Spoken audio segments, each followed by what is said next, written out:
its own armies, it fought wars, it made treaties, it controlled cities, and eventually it ruled huge parts of India. Its name was the East India Company. It was not a kingdom. It was not an empire. It was a business. Yet for more than 2 centuries, this private corporation became one of the most powerful forces in South Asian history. So how did a trading company go from buying spices and textiles to deciding who would rule India? And how did a company created for profit become responsible for wars, famines, political manipulation, and the transformation of an entire subcontinent?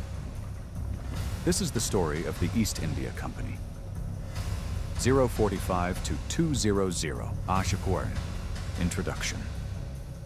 On the final day of December in the year 1600, Queen Elizabeth I granted a royal charter to a group of English merchants. Their mission was simple: trade with the East.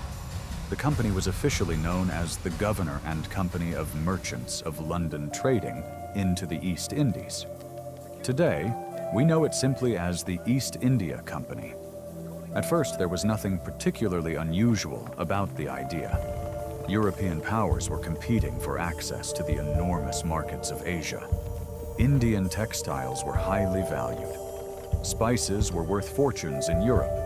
Silk, cotton, indigo, saltpeter, tea, and other goods could generate enormous profits. But the company had one major advantage. It had the backing of the English crown. And unlike an ordinary merchant, the company received special privileges. It could trade in certain regions. It could establish settlements. It could negotiate agreements. And eventually, it would acquire something far more valuable than trade routes: political power. But that transformation did not happen overnight. For decades, the company remained a foreign merchant operating in a world dominated by powerful Indian states. The real story begins when commerce and politics started becoming impossible to separate. 2 o'clock to 4 o'clock. Background. When the English first arrived in India, they were entering a sophisticated and wealthy world. The Indian subcontinent was not an empty territory waiting to be conquered. It was home to powerful kingdoms, enormous cities, established trade networks, and millions of people. Much of northern India was controlled by the Mughal Empire, one of the most powerful states of the early modern world. Under Mughal rule, cities such as Delhi, Agra, and Lahore became major centers of administration, culture, and commerce. And Bengal was especially important. It was one of the richest regions in the subcontinent. Its fertile land produced huge quantities of rice. Its artisans produced textiles that were exported across the world. European merchants desperately wanted access to these goods. The English were not alone. The Portuguese had arrived earlier. The Dutch created their own trading empire. The French established their own commercial presence. And the English East India Company had to compete. All of them. In 1612, English forces defeated a Portuguese fleet near Siraj. Soon afterward, the English gained permission to establish a trading presence. Factories began. But the word factory meant something very different at the time. It was not a place filled with machines. It was a trading post where company employees, some factors, bought, sold, stored, shipped goods. Over the decades, the company established major settlements in Madras, Bombay, and Calcutta. And these settlements slowly became something more than warehouses. They became fortified centers of English power. The company was still officially a trading organization, but the foundations of something much larger had already been laid. For much of the 17th century, the East India Company understood one important rule. It needed permission. The company could not simply march into India and declare itself ruler. It had to negotiate with Indian authorities. It had to pay customs duties. It had to obtain privileges. And it had to compete. But the political landscape began to change dramatically in the 18th century. The Mughal Empire was weakening, regional powers were becoming stronger, and different rulers were competing for influence. For the East India Company, this instability created an opportunity. The company began to intervene in local politics. Sometimes it supported one claimant against another. Sometimes it provided military assistance, and sometimes it used military force to protect its commercial interests. The most important turning point came in Bengal. In 1756, the young Nawab of Bengal, Siraj ud-Daulah, captured Calcutta. The company responded by sending forces under Robert Clive. But Clive did not rely only on soldiers.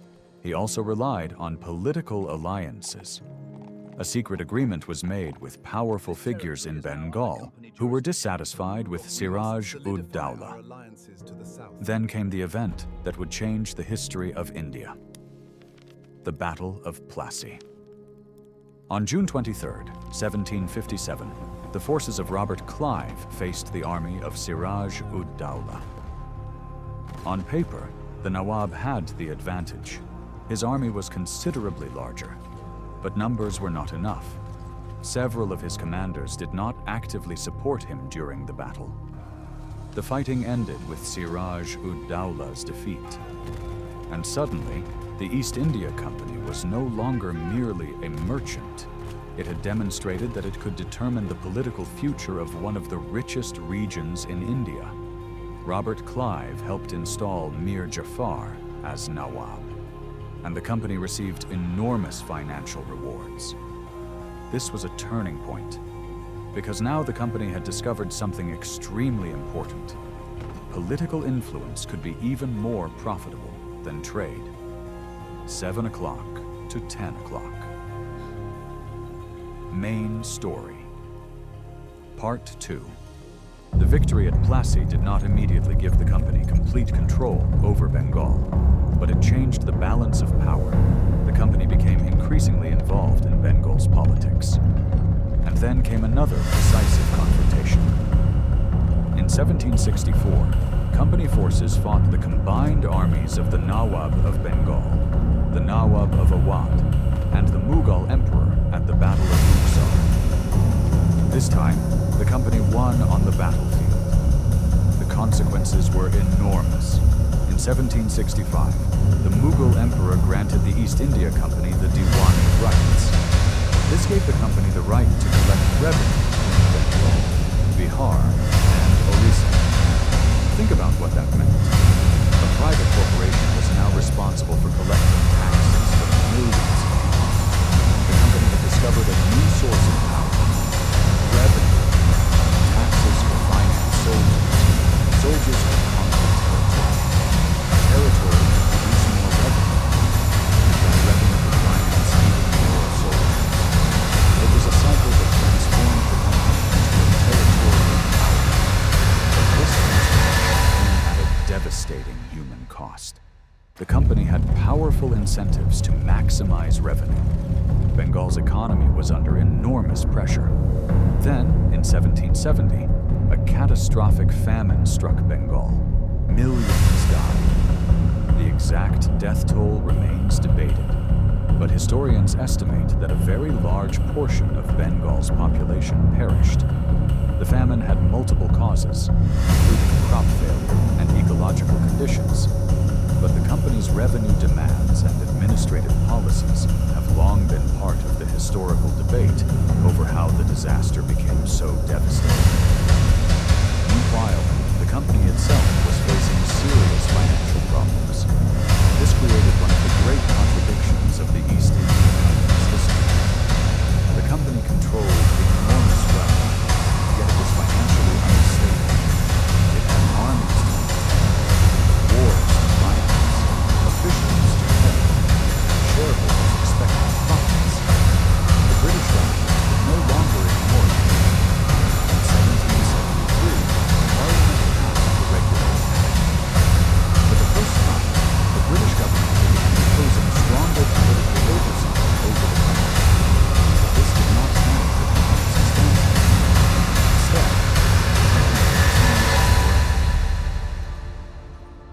East India Company now had something most corporations could only dream of: an army, and not a small one. Its forces eventually included hundreds of thousands of Indian soldiers, known as sepoys, commanded by British officers. These armies fought across the subcontinent. The company fought the Mysore kingdom. It fought the Marathas. It fought the Sikh Empire. It fought countless smaller powers and local rulers. One of its most famous opponents was Tipu Sultan, the ruler of Mysore. Tipu understood that the company was not simply another trading organization. He saw its growing military and political influence as a threat. Mysore developed advanced military technology for its time, including the famous iron-cased rockets used against British forces. But eventually, in 1799, Tipu Sultan was killed during the British assault on Seringapatam. Mysore fell under British influence, and the company's territorial power continued to expand. Then came perhaps the greatest transformation of all. The company began creating systems of administration: taxes, courts, police, land records, trade regulations, everything required to govern a territory. The company was no longer simply taking wealth out of India. It was restructuring how wealth moved through Indian society. And this had profound consequences. Indian industries, particularly parts of the textile sector, faced major changes as British manufactured goods increasingly entered Indian markets. At the same time, Indian raw materials became increasingly important to Britain's industrial economy. The relationship was changing. India was becoming not only a market for British goods, but an important source of raw materials and revenue. And then came a product that would connect India, Britain, and China in one of the most controversial trading systems of the 19th century: opium. The company became deeply involved in the production and regulation of opium in India. That opium was sold into China. The trade generated enormous revenues. When the Chinese government attempted to stop the illegal opium trade, Britain went to war. The First Opium War began in 1839. The East India Company was not the sole cause of the conflict, and by this point the British state was increasingly directing imperial policy. But the company's commercial interests had become deeply connected to Britain's imperial expansion. The boundaries between business and empire had almost completely disappeared. 1230 to 1400. Analysis: the price of corporate power. By the 19th century, the East India Company had become something almost impossible to imagine today.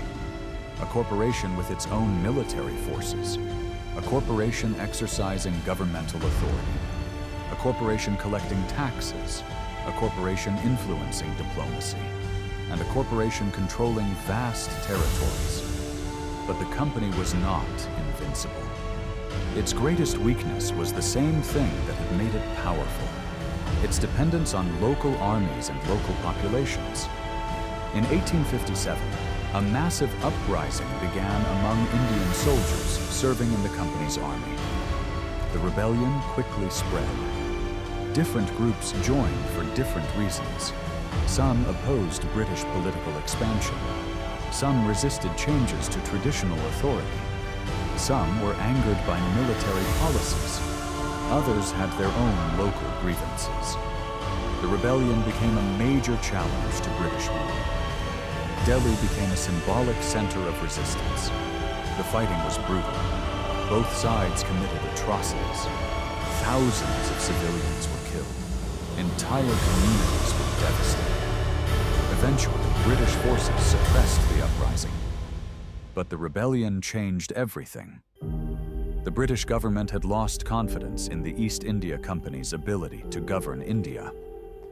In 1858, the British Parliament passed the Government of India Act. The East India Company's political authority came to an end. India was transferred directly to the British Crown. Queen Victoria became the formal sovereign of the British Indian Empire. The company that had once arrived as a group of merchants had finally lost the empire it helped create. The East India Company began with a simple idea: buy goods in the East, sell them for profit. But history rarely follows the plans of its creators. Over the next 2.5 centuries, the company moved from trade to influence, from influence to military power, from military power to taxation, and from taxation to empire. Its story raises a question that remains relevant even today. What happens when commercial power becomes political power? The East India Company shows us that an empire does not always begin with a king sitting on a throne. Sometimes it begins in an office with merchants, contracts, ships, investors, and a promise of profit. The company did not conquer India in a single battle. It did it gradually, through trade, through alliances, through political intervention, through armies, and through a changing world in which the old powers of the subcontinent were struggling to survive. By the time the British Crown took direct control in 1858, the East India Company had already transformed the political and economic landscape of India. It had started as a company. It ended as a warning from history. Because the East India Company proved something extraordinary.